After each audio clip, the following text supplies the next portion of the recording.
Hello viewers, once again welcome back to your channel Krida Kshetra. Hope आप से लोग बहुत अच्छे होंगे, फिट होंगे, फाइन होंगे और जहाँ होंगे स्वस्थ होंगे। तो आज हम लोग फिर से एक क्वेश्चन पेपर सॉल्व करेंगे जो कि हमारे 2011 का ग्रेड सेकंड का क्वेश्चन पेपर है। और यहाँ भी बहुत अच्छे क्वेश्चन दिए गए हैं। क्वेश्चन का लेवल बिल्कुल एवरेज है। तो 130 क्वेश्चन है जिसमें से हम लोग सिर्फ 60 क्वेश्चन सॉल्व करेंगे। और हमने अभी तक में 2013 का और 2018 का पेपर सॉल्व किया। 2011 का मीन्स कह सकते हैं तीसरे साल का पेपर है जो सॉल्व कर रहे हैं हम लोग। और ऐसे ही करके आप कई पेपर लगा लीजिए क्योंकि क्वेश्चन बहुत ज़्यादा रिपीट हुए हैं। बस क्वेश्चन का थोड़ा सा तरीका घुमा के दे दिया है। बाकी क्वेश्चन का जो देने का तरीका है और जो क्वेश्चन का लेवल बहुत अच्छा है और कई क्वेश्चन रिपीट भी हुए हैं।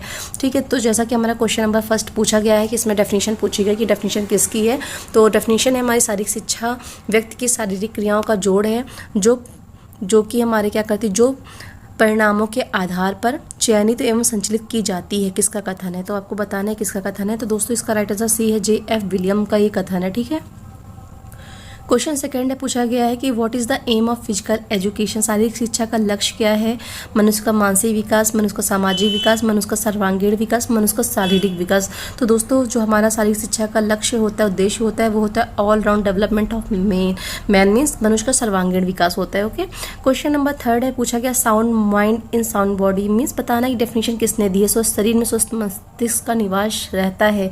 और ये क्वेश्चन हमारा यूपी TGT में और हमारा दिल्ली DSSS में क्वेश्चन आया हुआ है। तो याद रखिएगा, इसकी क्वेश्चन बहुत बार आता है और काफ़ी लोग इसको अरस्तु कराते हैं, बट अरस्तु नहीं, इसका राइट आंसर प्लेटो है। तो इसके जो परिभाषा दिया है स्वस्थ शरीर में स्वस्थ मस्तिष्क का निवास होता है, वो उसके जो हमारे देने वाले का नाम है हमारे क्या है, प्लेटो है। ठीक है, क्वेश्चन नंबर फोर्थ है हमारा कि हैमस्ट्रिंग मसल यूज्ड इन। जो हमारी हैमस्ट्रिंग मसल होती है वो कहाँ यूज होती है। पूछा गया है कि नी एक्सटेंशन में, नी फ्लेक्शन में, एल्बो एक्सटेंशन में, एल्बो फ्लेक्शन में।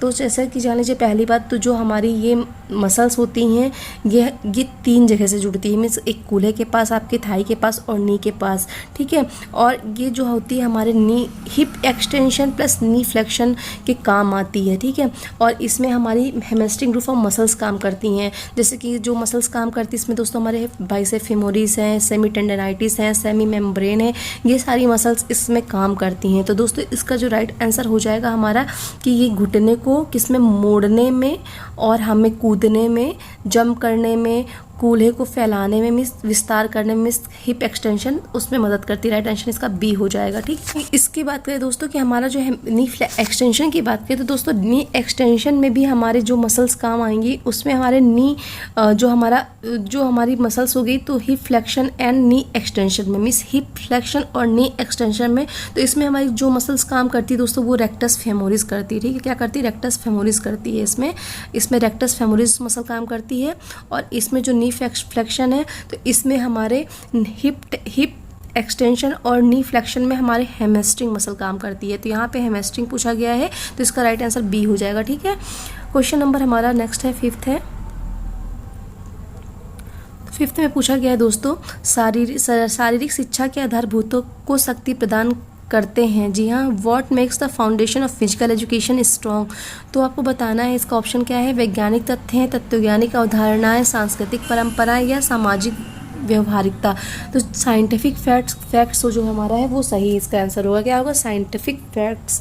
ठीक है, ऑप्शन जो ए होगा वो राइट होगा। ठीक है, ए इज राइट है। सॉरी, क्वेश्चन नंबर फिफ्थ का ए, वैज्ञानिक तथ्य जो होते हैं वो हमारी जो फिजिकल एजुकेशन जो फाउंडेशन होती है उसको स्ट्रॉन्ग बनाता है। ठीक है, नेक्स्ट क्वेश्चन नंबर 6 है, physical fitness is the ability two means शारीरिक दक्षता क्षमता है। तो क्या क्षमता है पूछा गया है, दैनिक कार्य करने की है, मूलभूत कौशल मापने की है, समूह का वर्गीकरण करने की है या उपरोक्त में से कोई नहीं।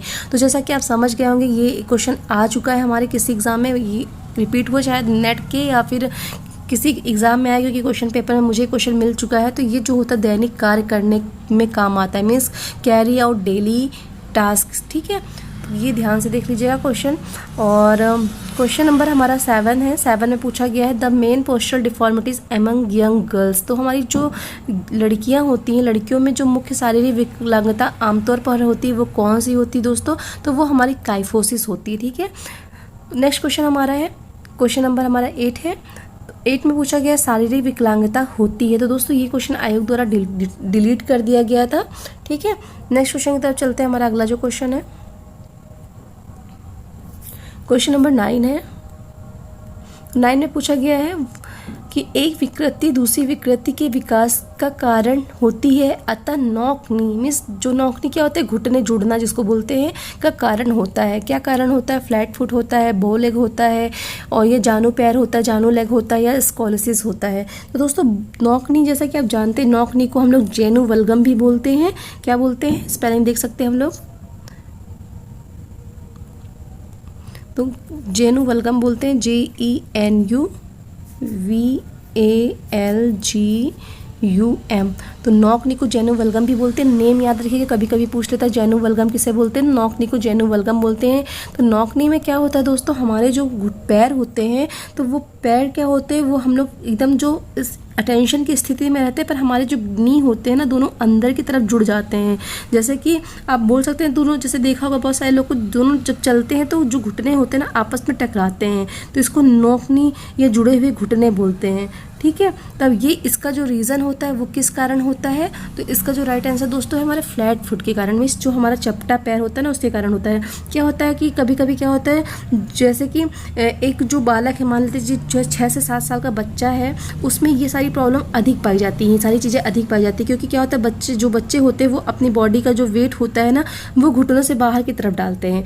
और यह क्या होता है, जैसे जैसे वृद्धि और विकास का एक सामान्य भाग होता है, जिस व्यक्ति में यह विकृति पाई जाती है उसमें ये फ्लैट फुट नामक विकृति भी होने की संभावना होती है।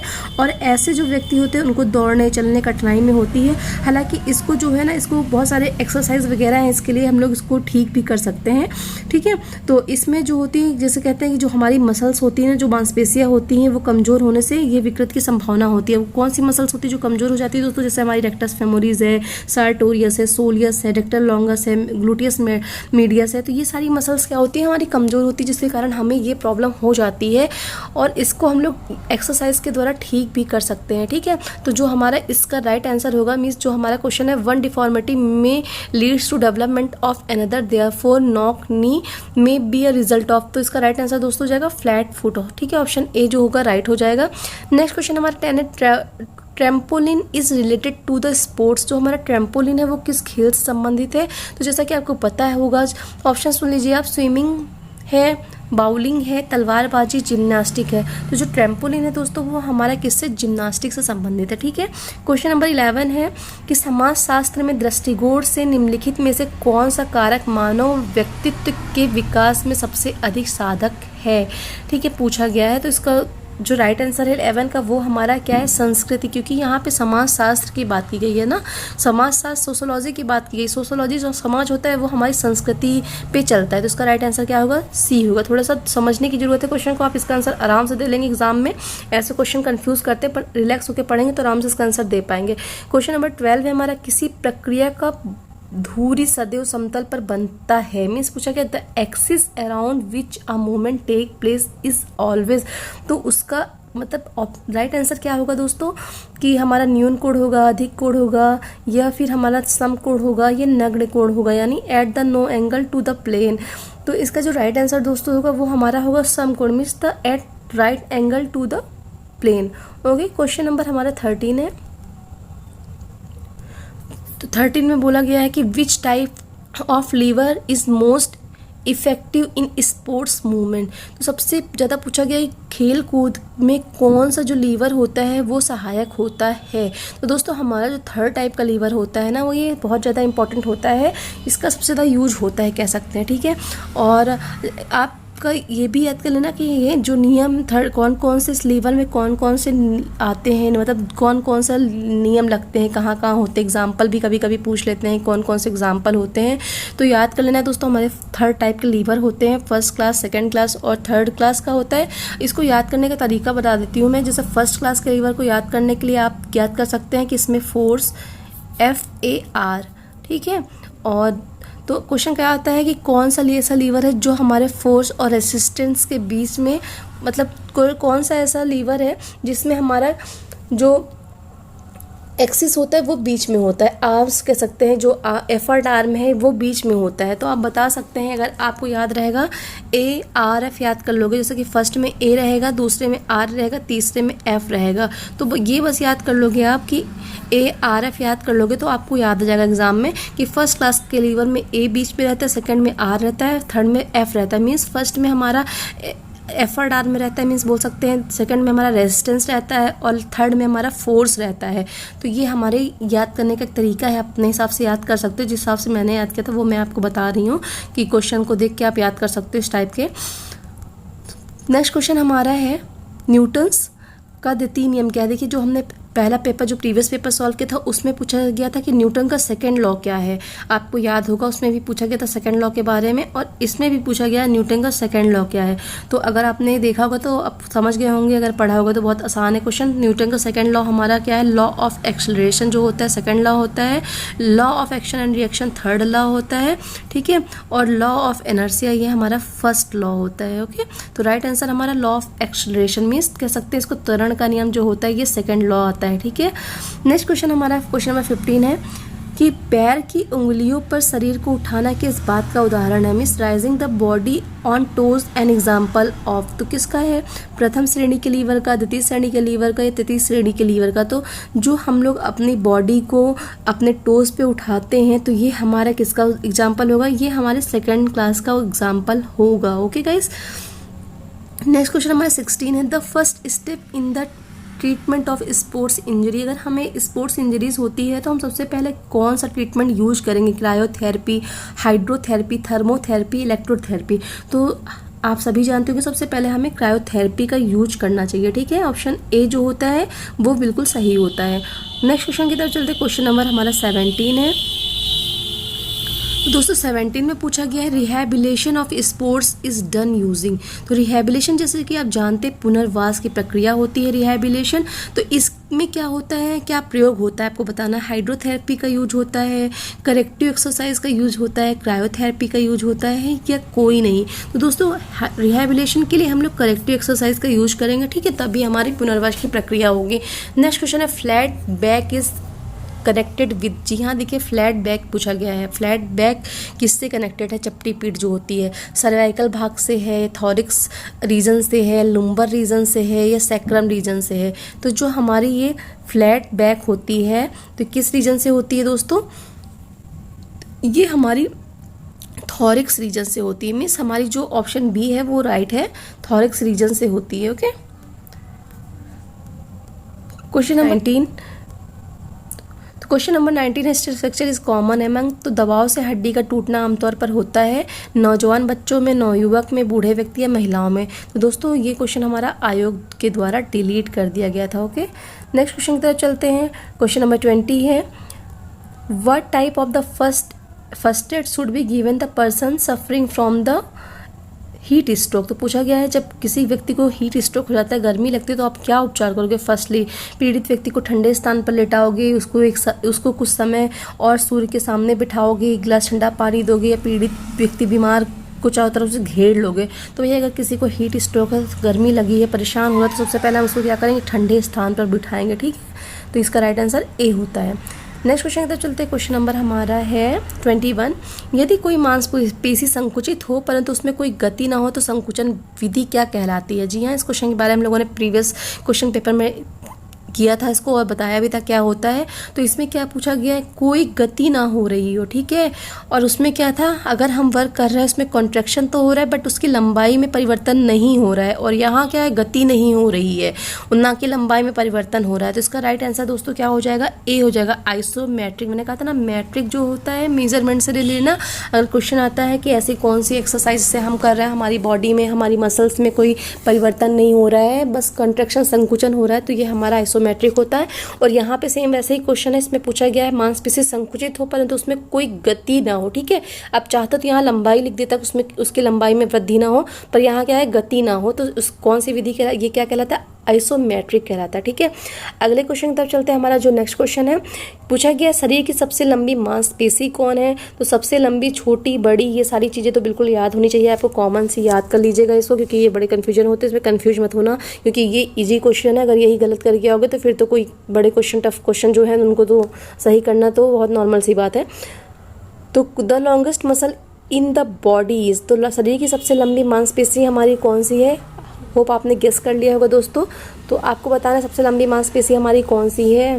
22 का राइट आंसर दोस्तों हमारा होगा सार्टोरियस, जो होती है हमारी बॉडी की सबसे लंबी मांसपेशी होती है। Tricep is chiefly associated with means जो ट्राइसेप पेशी होती है मुख्यतः किस प्रक्रिया के से संबंध रखती है। ट्राइसेप्स बाइसेप्स आप सभी जानते होंगे कि कहाँ होती है, ठीक है। अब बताना है किससे कहाँ से संबंधित है, फ्लेक्शन ऑफ शोल्डर गर्डल से, एल्बो एक्सटेंशन से, ट्रंक फ्लेक्शन से या रिस्ट फ्लेक्शन से। तो जैसा कि आपको पता है हमारी बाइसेप और ट्राइसेप कहाँ होती है, तो इसका राइट आंसर आपने गेस कर लिया होगा। तो 23 का राइट आंसर बी है, जो हमारी ट्राइसेप्स जो एसोसिएटेड होती है कोहनी विस्तार मीन्स एल्बो एक्सटेंशन, ठीक है। ऑप्शन बी राइट होता है। नेक्स्ट क्वेश्चन है the muscle which is the strongest in human body is. तो मानव के शरीर में सबसे मजबूत मांसपेशी कौन सी है पूछा। नेक्स्ट 24 मानव शरीर की सबसे मजबूत मांसपेशी कौन सी होती है। क्वाड्रिसेप्स, रेक्टस फेमोरिस, स्टर्नोमेस्टॉइड, ट्राइसेप होती है। बताना है आपको कौन सी है। तो ये क्वेश्चन जो दोस्तों था 24 को, इसको आयोग के द्वारा डिलीट कर दिया गया था इस क्वेश्चन को। तो इसमें पूछा गया muscle which is strongest in human body. जो हमारा क्वेश्चन नंबर 24 है इसमें पूछा गया था the muscle which is the strongest in human body is. तो ये क्वेश्चन आयोग की द्वारा डिलीट कर दिया गया था दोस्तों, बट इसके बारे में जान लेते हैं। जो हमारी सबसे लॉन्गेस्ट मसल, लार्जेस्ट मसल हमारी ग्लूटियस मैक्सिमस होती है और लॉन्गेस्ट हमारी सार्टोरियस होती है, और जो स्ट्रॉन्गेस्ट मसल होती है दोस्तों वो हमारी टंग मसल होती है, ठीक है। तो यहाँ पे ये क्वेश्चन आयोग द्वारा कट कर दिया गया था क्योंकि यहाँ पे ऑप्शन नहीं था। अगर यहाँ पे होता तो टंग हमारी होती, ठीक है, यानी कि जीभ होती, ठीक है। तो और नेक्स्ट क्वेश्चन हमारा 25 है। 25 में पूछा कि सोलियस मसल इज लोकेटेड। तो सोलियस मसल, सोल से समझ जाइए, सोल जैसे शूज में आपके सोल होते हैं वैसे सोलियस में जो हमारे पैर लोअर लेग से रिलेटेड है, मीन्स पाँव के निचले भाग से संबंधित है सोलियस, ठीक है।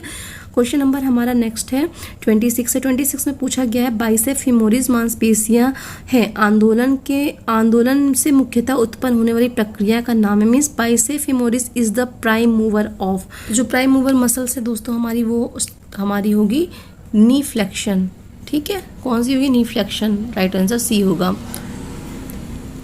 क्वेश्चन नंबर 27 है कि शारीरिक बनावट सूचक है, means posture is an index of, character का है, हेल्थ का है, फिटनेस का है, पर्सनालिटी का है। तो दोस्तों जैसे कि पता है आपको, ये हमारी पर्सनालिटी से रिलेटेड है। शारीरिक बनावट जो है हमारे व्यक्तित्व को डिफाइन करती है। नेक्स्ट क्वेश्चन है 28 का the factor affecting physical fitness are, means कौन से कारण है जो शारीरिक दक्षता को प्रभावित करते हैं। तो क्वेश्चन नंबर 28 का राइट ऑप्शन दोस्तों है हमारा कि ये सारी चीज़ें जो हैं ऑप्शन डी जो है यहाँ पे बिल्कुल राइट है। क्वेश्चन नंबर 29 है therapeutic movement are also known as. जो हमारी थेरापेटिक मूवमेंट होती है, चिकित्सा संबंधी जो गतिविधियाँ होती है, उसको किस नाम से हम लोग जानते हैं। तो ऑप्शन जो 2 है यहाँ पे बी राइट है, मेडिकल जिम्नास्टिक के नाम से जानते हैं। क्वेश्चन नंबर 30 है कि most muscles that moves in hip joint originated from the. तो जो हमारी ज़्यादातर जो मांसपेशियाँ होती है जो कूल्हे के जो जोड़ को गति प्रदान करती हैं, उनका उद्गम होता है, कहाँ से होता है दोस्तों? तो उनका उद्गम हमारे पेल्विस से होता है। राइट ऑप्शन डी होगा, ठीक है। नेक्स्ट क्वेश्चन हमारा क्वेश्चन नंबर 31 है। 31 में पूछा गया आदर्श धावन पथ होता है। तो आदर्श धावन पथ आप सभी जानते हैं 400 मीटर का ट्रैक आदर्श जो होता है, स्टैंडर्ड ट्रैक जो होता है 400 मीटर का होता है। क्वेश्चन नंबर 32 है, इसमें पूछा गया डेकाथलॉन में होते हैं। तो डेकाथलॉन जैसा कि जानते हैं, डेकाथलॉन में 10 इवेंट होते हैं जिनमें 4 ट्रैक होते हैं और 6 फील्ड होते हैं। और हेप्टाथलॉन होता है, हेप्टाथलॉन में हमारे 7 इवेंट होते हैं, ठीक है, जो कि महिलाओं के लिए रहता है और डेकाथलॉन हमारे पुरुषों के लिए रहता है। नेक्स्ट क्वेश्चन 33 इसमें पूछा गया Krishna Poonia is related to. तो कृष्णा पुनिया किससे संबंधित है आपको बताना है। तो जैसा कि आप सभी जानते हैं कृष्णा पुनिया हमारे एथलेटिक्स से संबंधित है, ठीक है। अब weight of discuss for man, तो हमारे डिस्कस का जो वेट होता है, मीन्स चक्का फेंक का जो वजन होता है उसको वो पुरुषों के लिए 2 किलो का होता है, महिलाओं के लिए 1 kg का होता है, याद रखना। क्वेश्चन नंबर हमारा 35 है कि the most important is selecting the sports equipment. जब हम लोग एक स्पोर्ट्स इक्विपमेंट लेने जाते हैं तो सबसे इंपॉर्टेंट क्या होता है हमारे लिए? हम क्या देखते हैं? सबसे पहले देखते हैं कि वो कितने रुपए का है, कितना प्राइस है, उसका सोर्स क्या है, उसकी उपयोगिता क्या है, क्वालिटी देखते हैं। तो जैसा कि आप सभी कहोगे हम लोग सबसे पहले क्वालिटी देखते हैं। तो क्वालिटी यहाँ पे राइट है, मीन्स ऑप्शन डी जो है वो राइट होता है। क्वेश्चन नंबर 36 से पूछा गया है सुशील कुमार किस खेल से संबंधित है। सुशील कुमार किस खेल से संबंधित है आप सभी जानते हो कि 36 का राइट आंसर हमारा होता है कि सुशील कुमार हमारे कुश्ती से, मीन्स रेसलिंग से संबंधित है। Question number 37 who is the sports minister of India. तो स्पोर्ट्स मिनिस्टर ऑफ इंडिया आपको बताना है। पहले हमारे ऑप्शन के हिसाब से तो अजय सिंह माखन थे और अभी प्रेजेंट टाइम में हमारे कौन है ये आपको बताना है। होमवर्क क्वेश्चन है, इसको बताइएगा ध्यान से क्योंकि ये बहुत ज़रूरी है, आपको पता होना चाहिए क्योंकि ये एक करंट अफेयर का भी क्वेश्चन कह सकते हैं, और खेल से है तो खेल के हमारे जो प्राइम स्पोर्ट्स मिनिस्टर उनके बारे में जानना जरूरी है आपका। तो नेक्स्ट 38 है हमारा off side rules related to which games.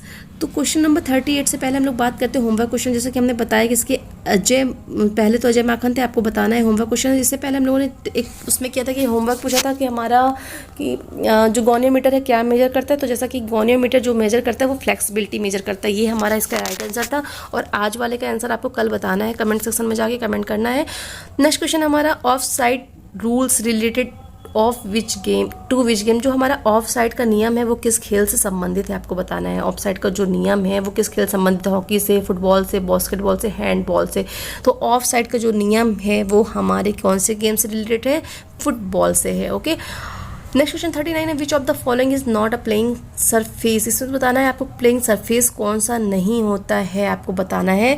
तो इसमें से जो प्लेइंग सरफेस नहीं होता है वो डी है। सी ऑप्शन है साइबेक्स जो होता है वो हमारा प्लेइंग सरफेस नहीं होता है।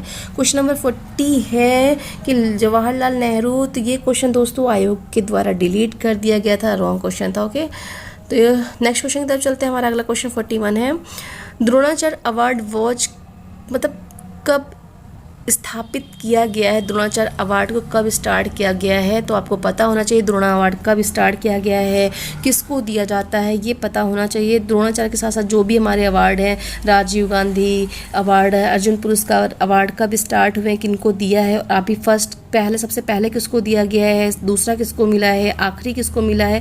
तो ये बहुत ज़रूरी है, इसके बारे में पढ़ लीजिएगा। तो ऑप्शन सी यहाँ पे राइट होता है कि 1985 में द्रोणाचार्य पुरस्कार स्टार्ट हुआ है और ये हमारे प्रशिक्षकों को दिया जाता है। ठीक है, नेक्स्ट क्वेश्चन है the first modern Olympic game where held in. तो जैसे जानते हैं कि प्रथम आधुनिक खेल हमारे 1896 में हुए थे, 1896 में हुए थे। नेक्स्ट क्वेश्चन है the Olympic games are held every. तो जो ओलंपिक गेम्स है हमारे हर 4 साल में होते हैं, 4th ईयर में होते हैं, मीन्स राइट ऑप्शन सी है। नेक्स्ट क्वेश्चन है the term double fault is use. जो हमारा डबल फॉल्ट टर्म है वो किस गेम्स में यूज होता है, टेबल टेनिस में, वॉलीबॉल में, या टेनिस में, या बैडमिंटन में। तो दोस्तों जो ये हमारा क्या शब्द है डबल फॉल्ट, तो डबल फॉल्ट जो हमारा यूज होता है दोस्तों, तो ये हमारा किस में होता है, आपने गेस कर लिया होगा, टेनिस में होता है। ओके, नेक्स्ट क्वेश्चन हमारा 45 है, इसको भी आयोग के द्वारा डिलीट कर दिया गया था आयोग। ठीक है, नेक्स्ट क्वेश्चन की तरफ चलते हैं। हमारा क्वेश्चन नंबर 46 है 46 में पूछा गया ओलंपिक फ्लैग्स रिंग्स इंडिकेट। जो ओलंपिक झंडे हैं उसके जो रिंग्स बने हैं वो किसको दर्शाते हैं, 5 देश, 5 नदियाँ, 5 पर्वत, 5 महाद्वीप। तो question number Olympic flags rings indicate, जो हमारे ओलंपिक के फ्लैग हैं में जो रिंग्स बनी हो किसको इंडिकेट करते हैं, 5 देश, 5 नदियाँ, 5 पर्वत, 5 महाद्वीप। तो ये 5 जो महाद्वीप है 5 महाद्वीप को दर्शाते हैं, जिसमें ऐसे सर्किल बने हुए हैं, जिसमें पहला हमारा ब्लू कलर होता है, दूसरा ब्लैक, दूसरा जो हमारा होता है ब्लैक कलर होता है, तीसरा हमारा होता है रेड होता है, और चौथा हमारा होता है येलो, और लास्ट हमारा ग्रीन कलर होता है। ओके, ये अभी नेक्स्ट क्वेश्चन है, आगे देखते हैं कि हमारा अंतर्राष्ट्रीय ओलंपिक कमेटी का मुख्यालय कहाँ है। तो अंतर्राष्ट्रीय ओलंपिक कमेटी का मुख्यालय स्विट्जरलैंड में है। और हमारा जो क्वेश्चन है 48 इसमें पूछा गया है ओलंपिक खेलों में महिलाओं की भागीदारी कब हुई है। तो क्वेश्चन नंबर 48 को भी डिलीट कर दिया गया था आयोग के द्वारा। ठीक है, नेक्स्ट क्वेश्चन है, क्वेश्चन की तरफ चलते हैं। हमारा 49 है, 49 में पूछा गया ओलंपिक झंडे में बना पीला जो गोला होता है किस महाद्वीप को दर्शाता है। यही मैं बताने वाली थी कि आपको ये भी याद करना है कि जो सर्किल बने, गोले बने, कौन सा किसको इंडिकेट करता है। तो जो पीला है वो किसको करता है दोस्तों, एशिया को करता है। याद रखना, यूरोप को नीला करता है, और हमारा ऑस्ट्रेलिया को हरा करता है, अमेरिका को लाल करता है। तो ऐसे करके इनके बारे में याद कर लेना कौन किसको करता है। नेक्स्ट क्वेश्चन, ओलंपिक खेलों का उत्सवी ध्वज पहली बार कब प्रयोग किया गया था। उत्सवी मीन्स कह सकते हैं सेरेमोनियल जो फ्लैग होता है वो फर्स्ट टाइम कब इंट्रोड्यूस किया गया था। तो इसका राइट आंसर दोस्तों है हमारा ए मीन्स एंटवर्प 1920 में इसको क्या किया गया था, पहली बार इसको यूज़ किया गया था। ओके, नेक्स्ट क्वेश्चन की तरफ चलते हैं। क्वेश्चन नंबर हमारा 51 है, पूछा गया है कि the physical growth of the child is most rapid. देखिए ये वही क्वेश्चन है जो हमने प्रीवियस जो क्वेश्चन पेपर सॉल्व किया था 2018 का, उसमें था। तो इसमें बच्चों की शारीरिक वृद्धि बहुत तेज होती है। उसमें ऑप्शन क्या दिया हुआ था, उसमें दे दिया था शैशवा काल, बाल्यावस्था, किशोरावस्था। इसमें क्या किया है, इसमें एज दे दी गई है कि 3 वर्ष की आयु, 6 से 10 वर्ष की आयु, 13 से 19 वर्ष की आयु। तो आपको बस लगाना है शैशवावस्था कौन सी, 3 वर्ष की आयु तक। तो ये यहाँ पे राइट आंसर हो जाएगा। ठीक है, नेक्स्ट क्वेश्चन, लड़कियों की वृद्धि सर्वाधिक तीव्रता से होती लड़कों की अपेक्षा किस एज में होती? 6 से 10 साल में, 19 से 25 में, 25 से ऊपर। तो 13 से 19 साल में जो लड़कियों की ग्रोथ होती है लड़कों की अपेक्षा ज़्यादा जल्दी होती है। नेक्स्ट है व्हाट इज़ क्रोनोलॉजिकल एज? तो क्रोनोलॉजिकल एज आप जैसे जानते होंगे, जो हमारे एज इन ईयर और मंथ एंड डेज निकालते हैं, तो ये हमारा क्रोनोलॉजिकल एज कहलाता है। मीन्स वर्ष, महीना और दिन में उम्र को क्या करते हैं, अभिव्यक्ति करते हैं, मीन्स बनाते हैं, तो क्रोनोलॉजिकल एज कहलाता है। मीन्स एज, ईयर्स और मंथ जैसे निकालते हैं। तो आप नेक्स्ट क्वेश्चन 54 है, which of the following refer to the asthenic body type? तो बॉडी टाइप के बारे में पूछा गया है, उसमें भी बॉडी टाइप पूछा गया था, उसमें पूछा गया था इनमें से कौन सा क्रेशमर का बॉडी टाइप नहीं है, और इसमें पूछा गया है कौन सा एस्थेनिक बॉडी नहीं है।